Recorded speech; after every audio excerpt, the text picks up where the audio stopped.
Very good morning to all of you. Welcome to your English 2 class. As I promised you, I'll be teaching you the poem Bangle Sellers written by Sarojini Naidu today, and here I am to present my class. Before we proceed in anything, we need to know about the poem and about the poet first, and then we will go for line by line explanation. So, Bangle Sellers is a very famous poem written by Sarojini Naidu. The poem Bangle Sellers by Sarojini Naidu is a folk song that celebrates the values and virtues of Indian womanhood through a string of images which are closely associated with different colors of bangles, which is actually responsible or symbolic of different stages of their lives. And this represents like it's not a mere ornament to be worn, but something really symbolic and really represent the various stages of womanhood very beautifully through this famous poem Bangle Sellers. And this is included in Sarojini Naidu's third section of Indian folk songs of his second book, The Bird of Time. Now let us know about the poet a bit.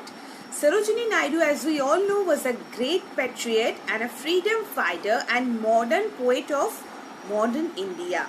She was born in a Bengali family on February 13 in the year 1879 at Hyderabad and was educated in Chennai. She next took part in the national movement, became a follower of Gandhiji and fought for the attainment of Swaraj. She became the President of India National Congress and later she was appointed the Governor of the United Provinces, now Uttar Pradesh. And she was known as the Nightingale of India. She composed poetry in which sweet thoughts and strong emotions sprang into lyrics themselves. So this poem also is very symbolic of representing the contemporary Indian society, especially the Indian womanhood. Now let us discuss the poem in detail. Now let us quickly have a viewpoint about the main points that will be elaborated further in its stanzas. This poem actually consists 4 stanzas, and in the 4 stanzas what we will get: the bangle sellers carry the bangles to the temple fair to sell them. First point. Second, a vivid description of different colored bangles. A vivid description of different colors bangles suitable for women of every age is given. Maiden adorn their wrists with colorful bangles such as silver, blue like the mountain mist, and shades of pink like glowing birds and flowers. Silver and blue colored bangles are suitable for the maiden's wrist. These bangles are bud-like, mist-like and flower-like. The tinkling, luminous, yellow and reddish yellow colored bangles are perfect for the bride on their bridal morn. Purple and gold-flecked grey bangles are suitable for a middle-aged woman who was cherished, loved and blessed for sons. The middle-aged woman now takes care of her household with pride and sits at her husband's side while worshipping. All this we will get well distributed in the 4 stanzas with different kinds of colored bangles and with each having a different story, having a different symbol. Now we will start reading the poem. I'll suggest you to open the book. It is included in your textbook in page number 14. Bangle sellers are we who bear our shining loads of temple fair. Bangle sellers. Now this this bangle sellers, as we can see, these are a group of sellers that we are talking about, but actually their motto is same, their purpose is same, to sell the bangles in the temple fair. So we will consider it in a singular point. So these peddlers enumerate the quality of the product by using different adjectives. As we know, while we have seen those hawkers going along, we have seen they often make a cry with different adjectives to attract the sellers. They were also doing the same. The bangle sellers are who bear our shining loads to the temple fair. Now shining loads means the shining bangles to the temple fair. Who will buy this delicate, bright, rainbow tinted circles of light? Who will buy? They actually invite the people to come and buy. This rainbow tinted circles of light means the colored bangles from them. Rainbow tinted means multicolored bangles having the colors of a rainbow from them. Who will buy? Lustrous token of radiant lights for happy daughters and happy wives. Lustrous tokens, multicolored tokens or bangles of radiant lives means symbolic of their radiant lives for happy daughters and happy wives. Means this multicolored bangles, each bangle has a different symbol, and these are considered to be the tokens of or the symbols of radiant lives for happy daughters and happy wives. Now this we can see this lustrous token of radiant lives. Here we can give a peek into the Indian culture and significance that bangles are associated with happiness and prosperity. Yes, so here you have to see this point, like this bangles are not to be worn to just to get admired for and just to look beautiful. No, in Indian culture this bangle has a different significance, and they all are associated with women's happiness and prosperity. Okay. And rainbow tinted circles of life, this is a figure of speech. If you can understand, this is metaphor. And metaphor, we know when the comparison is made between two different object, things or ideas, but there is some point of similarity on which these two objects are considered. Now what is the similarity? A circle of light glowing with different colors. Now here we are talking about the circle of light which is glowing with different colors, rainbow tinted circles. We are talking about this circle is bangle and rainbow. Some are meet for a maiden's wrist, silver as blue as the mountain mist. Some are meet for a maiden's wrist. Now some are meet for the maiden's wrist means what? Some are actually made for the maiden's wrist. Maiden means who are not married yet. Silver and blue as the mountain mist. Like the mist of a mountain, their colors are silver and blue. Some are flushed like the birds that dream on the tranquil brow of a woodland stream. Some are flushed. Flushed means blooming, right?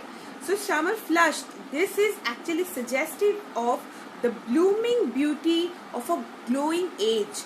Now this, when we are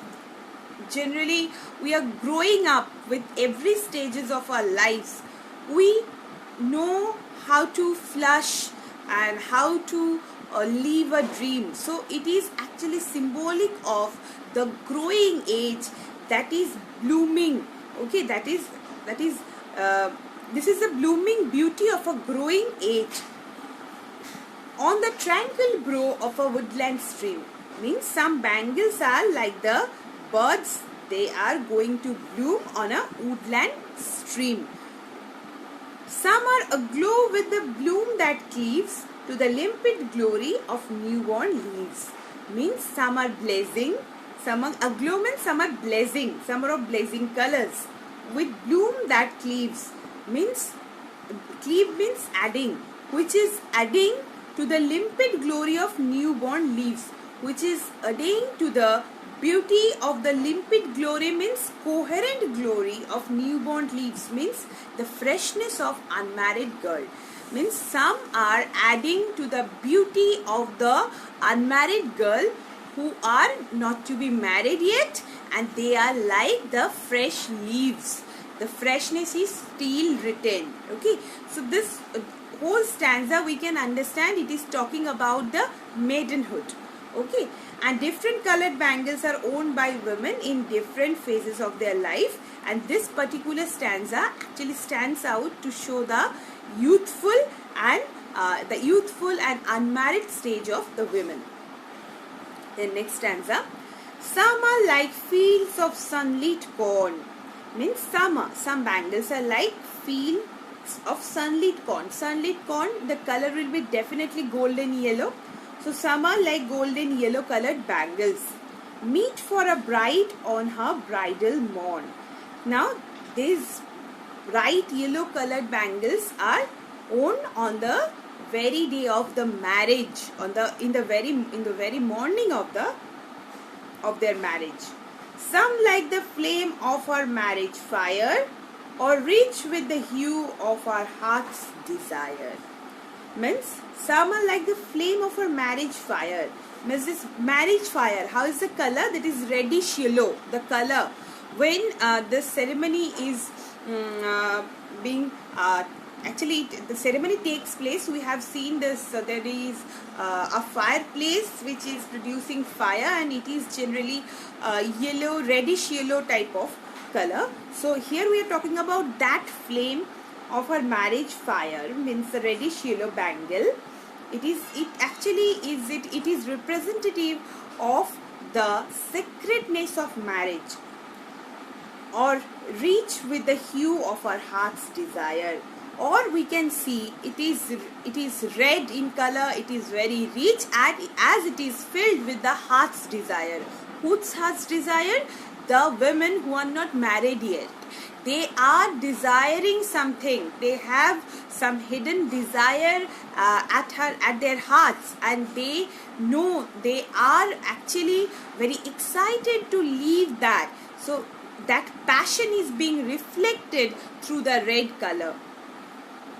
Tinkling, luminous, tender and clear, like her bridal laughter and bridal tear. So tinkling means ringing. Luminous, we know it's a brightening, tender and clear, and like her bridal laughter and bridal tear. See, bridal laughter, here we can see the actual transformation from the maidenhood to the actual womanhood after getting married. It actually comprises of both the stages. We will also feel happy to get married to someone in order to have the the liberty to live your life in your own way, and it will be a different one that will cause laughter. At the same time, you have to leave your parents' home. That will be causing nothing but tears in your eyes. So this bridal morn will be actually the amalgamation of both the stages. You will feel happy on one hand, and on the other you will feel utterly sad from the core of your heart. Okay, some are purple and gold flecked grey. Some are purple. Actually, purple is showing the symbols of power, authority, pride and dignity. And gold flecked grey means actually a gold flecked grey is what to say, it is wisdom, then experience and maturity. Okay, now by this stanza, with the very beginning line, we can understand this is talking about experienced women, those who are experienced, those who already lived their life of a maidenhood, of a bride, and now they are quite experienced. So this purple and this gold flake grey colored bangles are actually suitable for their wrists. For she who has journeyed through life midway, because they have come to their midways and they are much experienced, they have lived half of their lives. Those hands have cherished, whose love has blessed, and cradled fair sons on her faithful breasts. Whose hands have cherished means whose their hands have cherished, loved and blessed, and cradled their sons on their faithful breast means they also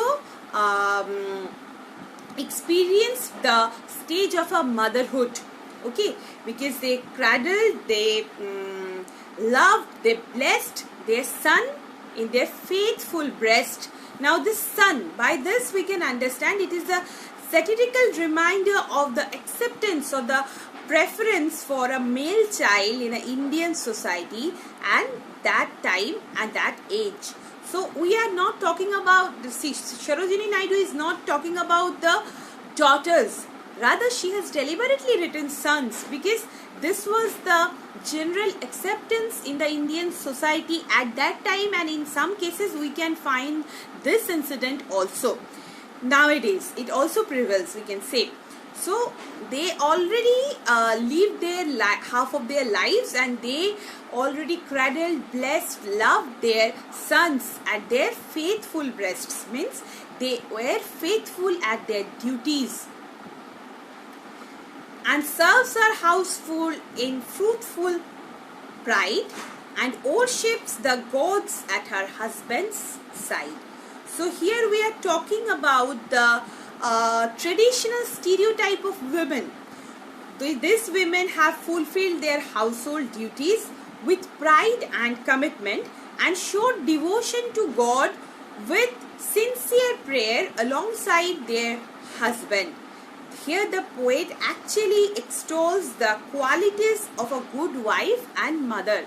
This is the stereotype, the actual, this is something the society wants from an ideal woman. So these are the qualities should be possessed in order to be a good wife and a good mother. So here it is also a satirical image, and it is also deliberately used by the poet.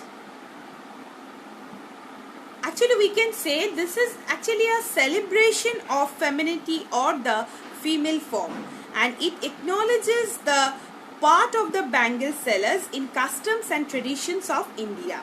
We know in India, wearing different colors of bangles are not only to be beautiful, not only to represent ourselves in a proper and maintained manner, but it is symbolic of different things, of different stages, of different customs and traditions that is closely associated to the Indian society, and this is actually very evident in the poem Bangle Sellers. So it's very easy poem, very easy poem, nothing to ask for, but you have to keep in your mind this first stanza. There we are talking about, not we, the poet is talking about the bangle sellers who are selling bangles to the temple fair, and they invite people to come and buy delicate, bright, rainbow colored bangles from them. These multi-hued bangles are symbolic of radiant lives of the happy daughters and happy wives. In the next stanza, in the second stanza, the bangle sellers give an account of the bangles suitable for a maiden's wrist. They say that silver and blue colored bangles, which are like the mist of a mountain, because this youth, this particular stage possess a mystery, a mist. So it is actually the mist of a mountain. So this, that is why these are symbolic of the youthful stage of the womanhood. This suggests the blooming beauty of our growing age, the bud that is not bloomed yet. Okay, it is also standing for the chastity or the virginity of the young girls. Some bangles are like the buds that are going to bloom on woodland stream, while are like the growing flowers that add to the glory of newborn leaves. So these glowing flowers, some bangles are like the growing flowers that is adding to the beauty of the newborn leaves. Means the teenagers, the girls who has just crossed their their youth, and they are just entering in their adolescence. That is why these bangles are symbolic of their age, and that is adding to their chastity, beauty, and the newly bloomed age. All these colorful, mist-like, bird-like, flower-like bangles are suitable for unmarried girls. The third stanza. In this stanza, the bangle sellers describe the bangles as suitable for a bride on her bridal morning. Some of these bangles are yellow, like fields of corn, while some are like reddish yellow flame of marriage. Not only this, even the bangles reach with the color of her heart's desire, that is, red will fit for her. These bangles are as tinkling, shining, tender and clear as the happiness and sorrow of a bride that she experienced on the bridal morn. The last stanza. In this stanza, the bangle sellers say that they possess some purple and gold colored bangles for middle-aged women. These bangles are suitable for a mother who has cherished, loved, blessed and cradled their sons, and a wife who takes care of the household and sits at her husband's side while worshipping. So the bangle sellers have different colors of bangles for every stage is suitable. Okay, and every color has a different story, has a different symbol, and according to that the buyers are asked to buy bangles from them. So this is a beautiful poem with a very beautiful message of the Indian womanhood, the celebrated Indian womanhood, the values and virtues, the traditions and customs that are closely associated to this Indian women culture, and this is beautifully represented through this poem, Bangle Sellers. So I'll ask all of you to read the poem first, and then go for the explanations. You can understand on your own, and then if you have any problem still persist, if you find anything, you please talk to me, I'll clarify. Okay, so this class ends here. The next task is yours. Do read the poem with its explanations, with the central message, and let me know how was your experience. So till then, I'll be signing off. Have a good day ahead. Do attend all the classes, and thank you.